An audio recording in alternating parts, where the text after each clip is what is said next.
It is another chilly and raw day for many of us across the Bluegrass State. Hang tough. I have better weather blowing in for your Derby weekend. A Southern Kentucky father is shot to death in his home, and the search is on for his killer. We'll talk to the murder victim's father. And a WKYT exclusive. I'll go one-on-one with former UK star Karl Anthony Towns about life in the NBA, the Kentucky Wildcats, and his friendship with Coach Cal later on WKYT News at 4. This is WKYT News at 4. Good afternoon. I'm Jennifer Palumbo on this chilly day in May. Here's a live look at our sky cam in downtown Lexington, where it's only in the mid-50s right now. This time of year, we should be in the 70s, and we are in for a cold night. WKYT Chief Meteorologist Chris Bailey has a first look at the forecast. Chris, some places aren't even in the mid-50s. Yeah, we're barely getting to 50 into parts of southern and southeastern Kentucky with some pockets of 40s. Still showing up late this afternoon. We look at those thermometers throughout the region. Very typical for the month of March as opposed to the month of May. 50 to 55, as good as we could get for many areas across central and eastern Kentucky today. Live look in Lexington. Cloudy skies, had a little sliver of sunshine just a few moments ago. Not doing a whole lot for that temperature though. 57 degrees with a gusty wind at 13 miles per hour. Rains mainly targeting parts of southeastern Kentucky so far, but we'll watch the northeastern sky for a little stray shower action coming in as we go through the next few hours, spiraling around a big low pressure center that is now working its way into the Carolinas. That'll eventually pull on out of here, allowing for better weather to blow into town as we go into the start of that Derby weekend. That future hour by hour, though, for your Defender Radar Network, still showing the threat for a shower or two, and especially eastern Kentucky into the first few hours of tomorrow. But overall, it is a better forecast. After another chilly night, Friday looks much better. Late weekend, Jennifer, gets a little interesting with some thunderstorms that will try to crash some of those Derby parties maybe Saturday evening. We'll focus on that when I get back in a few. Thank you, Chris. Now at 4, a killer is on the loose. State police are trying to figure out who murdered a Southern Kentucky father. State police say 30-year-old Shane Mills was shot to death last night inside his home on Trace Branch Road in the Walker community. WKYT's Phil Pendleton talked to Mills' father and has the latest from Knox County. It's our top story at 4. Kentucky State Police were called here to the Walker community of Knox County about 9:30 Wednesday night. They were called after witnesses said they heard gunshots and were asked to come quickly. And inside this trailer, they found the body of Shane Mills. The young man and father of an 8-year-old was found with gunshot wounds. Mills' father says his mother, who's nearly blind, heard the gunshots next door and called the younger man's home, and that someone else picked up that phone. And now they question if that person was the killer. And she keeps calling him. This guy picks up and he says he's a Brown, but she don't know no Brown, okay? And she said, "What are you doing out there?" And he said, "We're fixing a sink," which is false. That's not true, okay?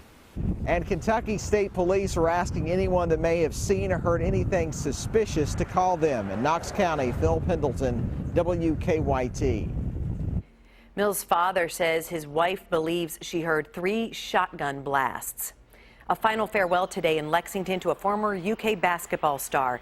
Ed Davender died a week ago, days after suffering a massive heart attack. He was 49. Davender played for UK from 1984 to 1988 and is 11th on UK's all-time scoring list. Former teammates Rex Chapman and Kenny Walker served as pallbearers. UK coach John Calipari and former coach Joe B. Hall also paid their respects. You couldn't be around him without appreciating his sincerity, his competitiveness, and just the great person that he was. Davender's funeral was at First Baptist Church, Bracktown. He was buried at the Lexington Cemetery.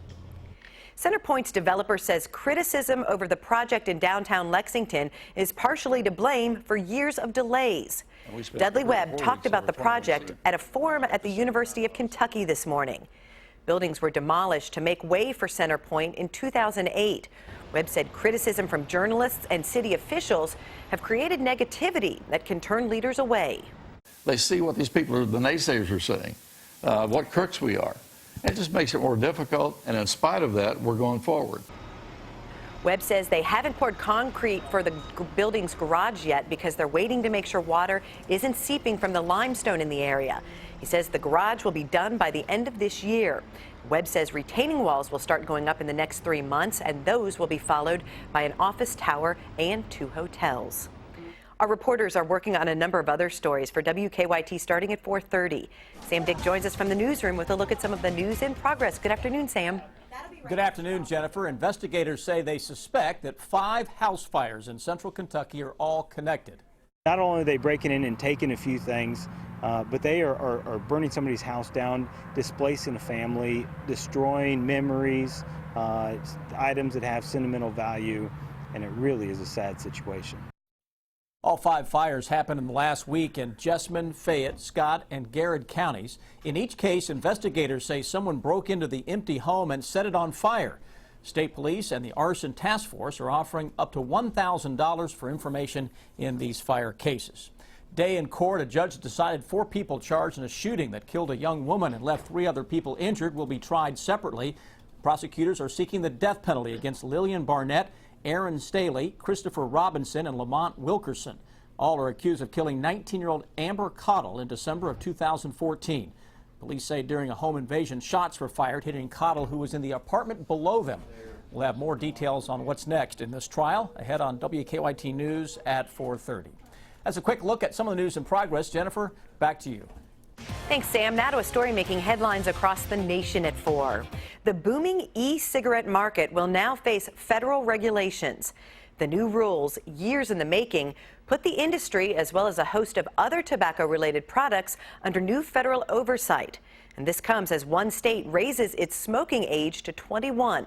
Karen Capa has details. As the industry continues to grow, the federal government has moved to regulate e-cigarettes, much like traditional cigarettes. We cannot let the enormous progress that we have made toward a tobacco-free generation be undermined by products that impact our health and economy in this way. Since e-cigarettes don't actually contain tobacco, they didn't fall under previous regulation. The devices turn nicotine into a vapor, hence vaping. Vaping has now turned into a multi-billion-dollar business, leading public health advocates to clamor for oversight, in part because it's not clear if vaping introduces health issues on its own. The rules announced Thursday will ban the sale of e-cigarettes to minors beginning in August.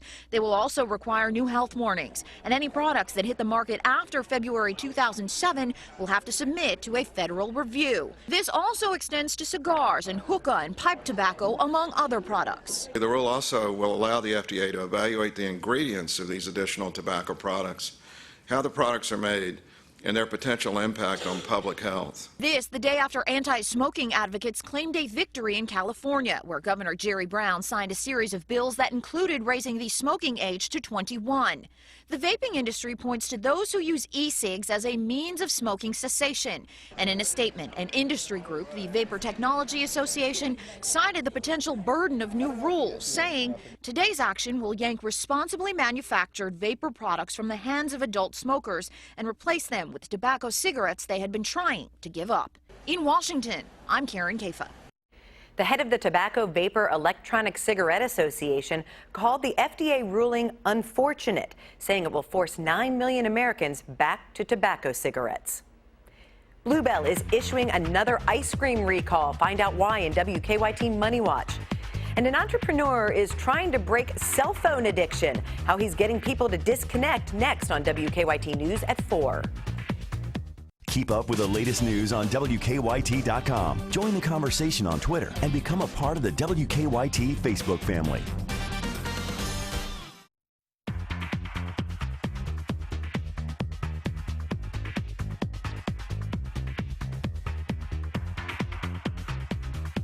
Bluebell is recalling more ice cream, but this time it's not because of listeria.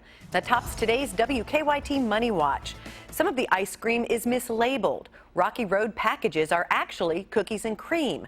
That flavor includes soy and wheat that's not listed on the boxes. Consumers with allergies could be at risk.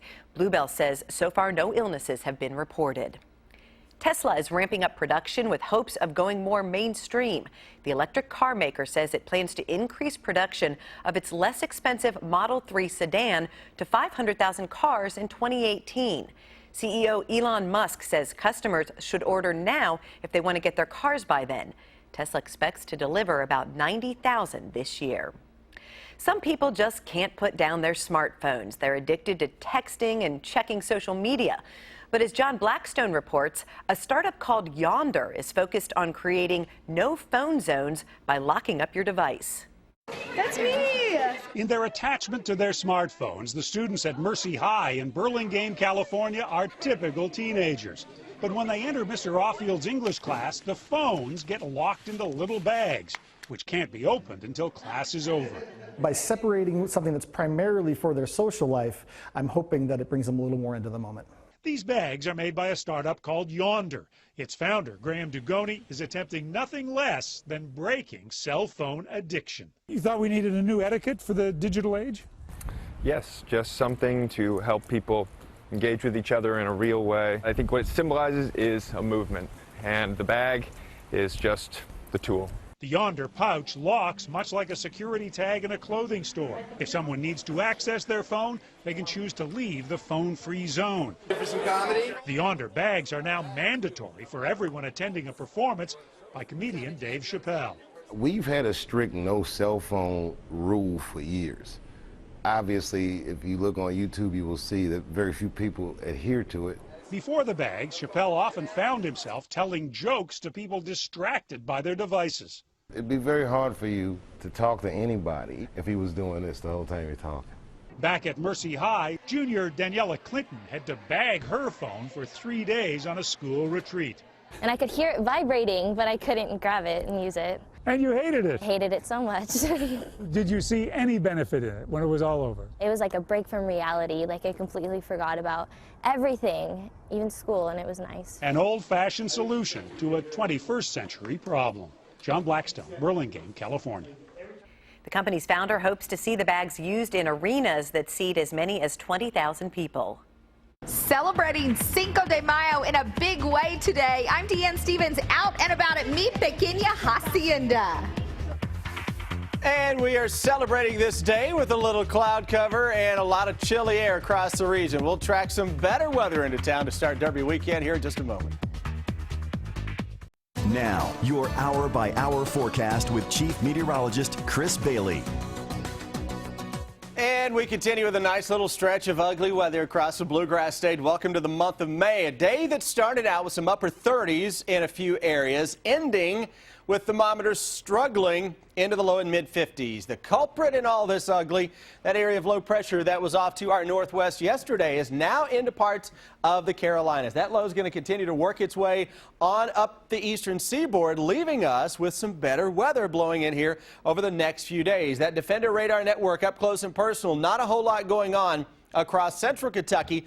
A little bit of light rain in the east, and notice how it's coming in from northeast to southwest. That's around that area of low pressure as the air flows counterclockwise around low pressure. So that's why we're watching the northeastern sky. Current temperatures low and mid 50s. Barely getting to 50 this afternoon into parts of southeastern Kentucky. Some pockets of some upper 40s showing up today. Kentucky Oaks Day looking much, much better. May start out the day with a shower. Southeastern Kentucky, we're looking at you. Rest of the area, sunshine 65 to 70 coming up tomorrow afternoon. Got a Derby Eve party tomorrow evening. Congratulations on the invite. We've got temperatures that'll be dropping into the 50s by the time we roll in to the 11 o'clock hour. Oaks Day forecast. Overall, it's a milder day. Rain chance across the east. Derby Day. Now we're talking. Highs hit the upper 70s. Watch out, though, for a late day shower or thunderstorm. Fingers crossed most of that will hold off until we get into the evening. And then Mother's Day, wish I had a little better news. Scattered storms, though you'll have some sunny breaks out there as well. Hour by hour forecast that'll walk us through this upcoming weekend. We'll start you out this evening. By 11 o'clock, we're into the upper 40s. Temperatures tonight not as cold as what we had this morning. Still, though, we'll be into the low 40s first thing tomorrow morning. Noontime, still a fair amount of clouds across eastern Kentucky, where we're stuck in the upper 50s, 60s for the Bluegrass region. Tomorrow afternoon, 5 o'clock, as we roll our way into that all-important Derby weekend, 70 over at Churchill, down 65 to 70 into most of central Kentucky. Tomorrow evening is very, very nice. We go into Saturday.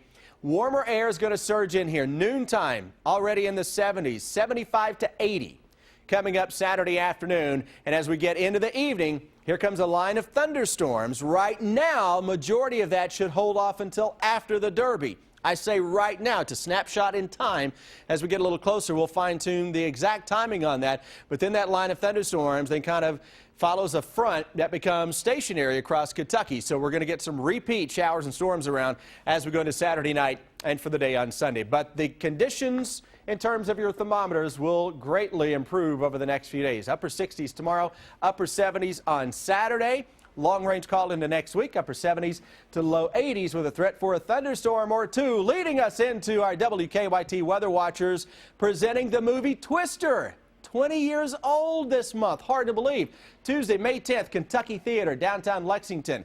Come be a weather watcher and see Twister for free. Get those tickets at WKYT.com. Right now, he says, let's check in with Officer Don.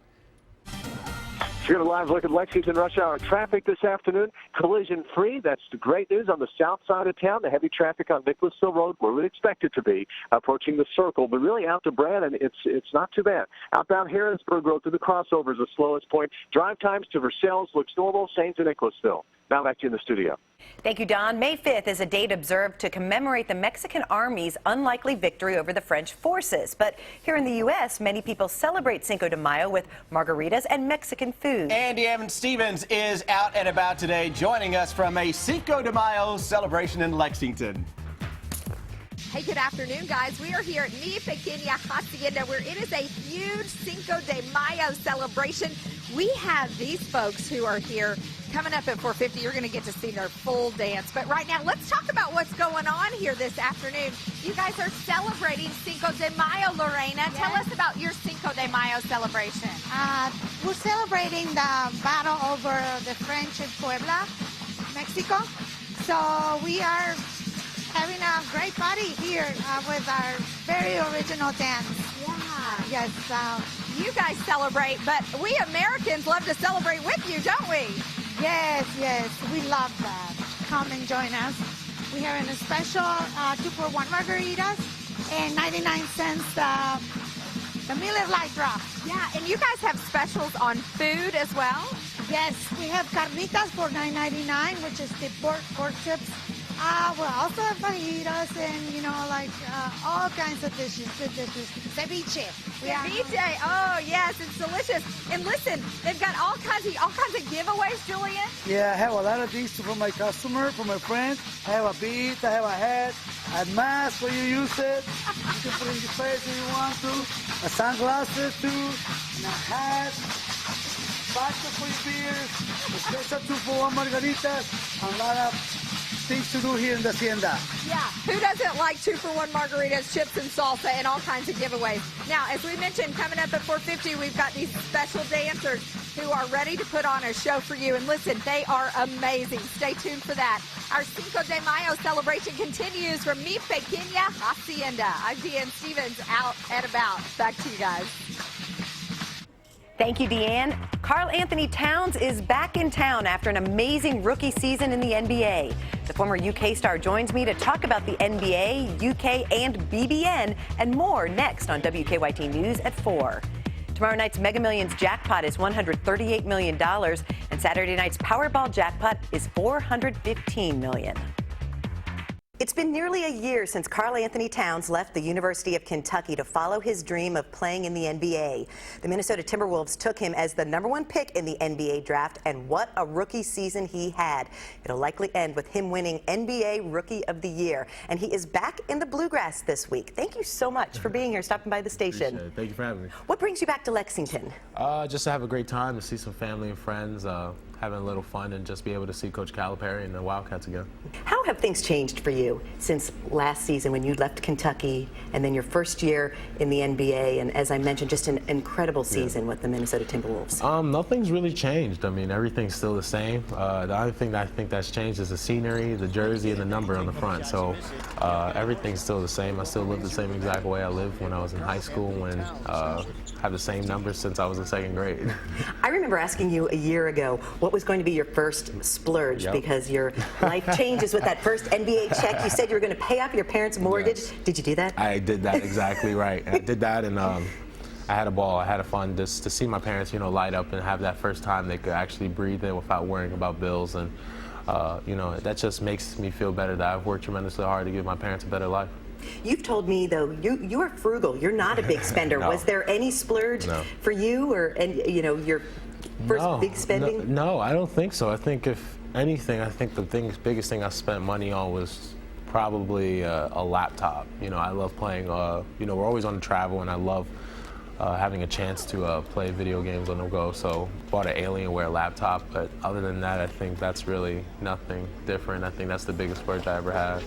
You have a reputation of being a perfectionist. You always think you can do better, but NBA Rookie of the Year, I mean, that's a huge honor. What does that mean for you? I mean, it was just me and a lot of hard work. You know, a lot of hard work is being recognized, so I'm just going to be blessed to have the opportunity to even be considered for the award. So I'm just having a lot of fun playing the game of basketball and just living my life. What will you be doing now in the off season? Working hard. You know, this next season is going to be big for us. We have a new coach. We have a new GM. Front office has changed a little bit, so you know we all got to get on the same page. But also, it's going to be a lot of hard work by all of us to make our dreams and goals come true. You had a chance to spend some time this week with John Calipari. You're able to be friends now. He can't tell you what to do anymore. Exactly. But no, I had a lot of fun. Got a lot of chance to see him work out. I didn't know he's this big into training right now, so he's looking good. I'm really proud of him. He's really put an effort to really get in shape, and next thing you know, he'll be out there with a six-pack playing basketball with Bam and all of them. What does his friendship mean to you? It means the world. I mean, it means the world. You know, when you have a coach like that who is not just a coach, but almost is like a father to you, and have a friend at the same time, I mean, that's just that's a relationship you can never garner from anywhere else but here. There are a lot of expectations for this incoming Kentucky Wildcats team. Absolutely. You knew what that was like with the expectations, the pursuit of perfection. What do you see in this team that's coming in next season? I mean, I see a lot of talent, you know, just a lot of talent. It's just up to them to want to unite and have one common goal. If they could do that, then who knows, they could even be better than the team that we were, and I hope they are. Big Blue Nation has always shown a lot of support for you. What do the UK fans mean to you now? Because a lot of them are still cheering for you and all the former Cats in the NBA. I mean, they mean the world to us. I mean, to have the chance to really just, you know, rep them, you know, just rep BBN, rep the Kentucky Wildcats, rep blue and white for all of them when we're in the NBA. It just means the world to us. And the fact that they keep cheering us on and appreciating everything we've done for the university, it's just a testament to show how classy first, but also how great the fans are at BBN are. We wish you all the best. Carl, thanks so much for being here. Thank you so much. And stay with us. WKYT News at 4:30 is next.